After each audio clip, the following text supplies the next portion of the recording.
So I was getting Taco Bell earlier and I saw like these old dudes in line, like truck in front of me had some like 60-year-old, truck behind me had like 70-year-old in the button up with the glasses, like you know the look. And I was just thinking to myself those like whole entire time, how are they alive?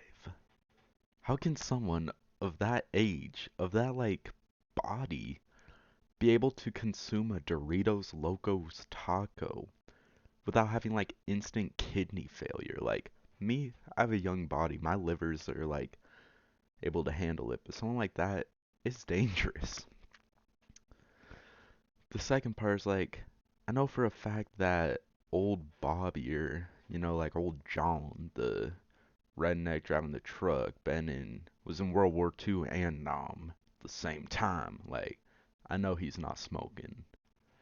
And how are you gonna eat Taco Bell if you're not smoking? Like, what, you just gonna eat Taco Bell sober and pretend that it busts? Like, you gotta have something in you. Like, you gotta be drunk, high, or something for Taco Bell to bust.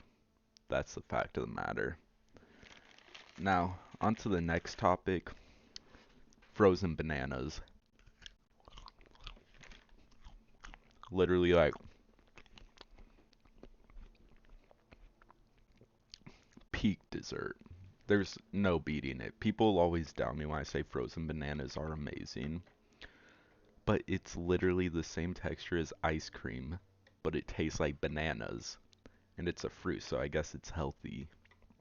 Literally just like take a banana, peel it, wrap it in parchment paper, throw it in the freezer.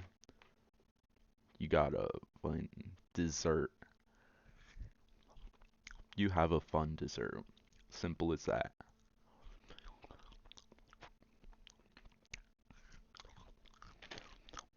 Now, this ain't a mukbang, so I won't discuss y'all too much with my eating, but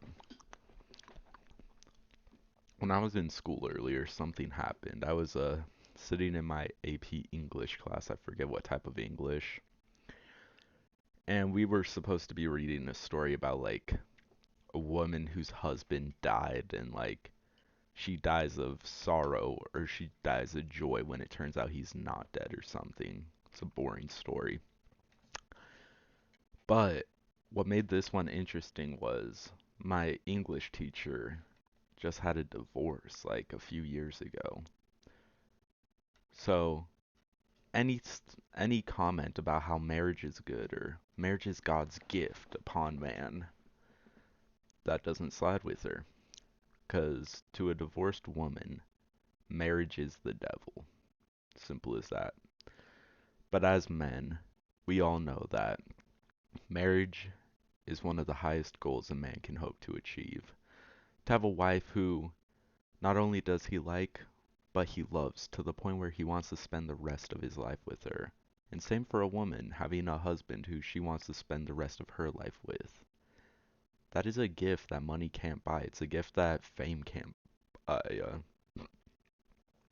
No, it comes from the soul.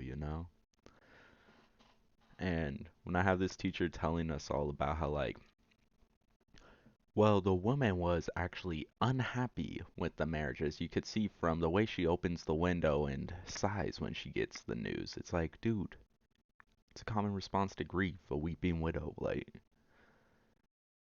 having the death of your spouse isn't sad unless you hate your spouse. And, like, if you hate your spouse, then why did you marry them?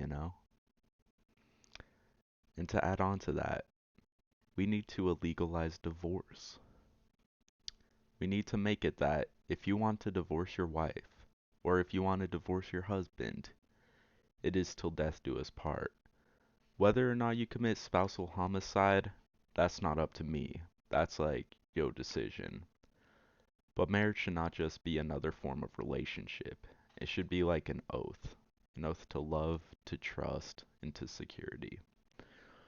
Well, I'm gonna go back to eating my frozen bananas.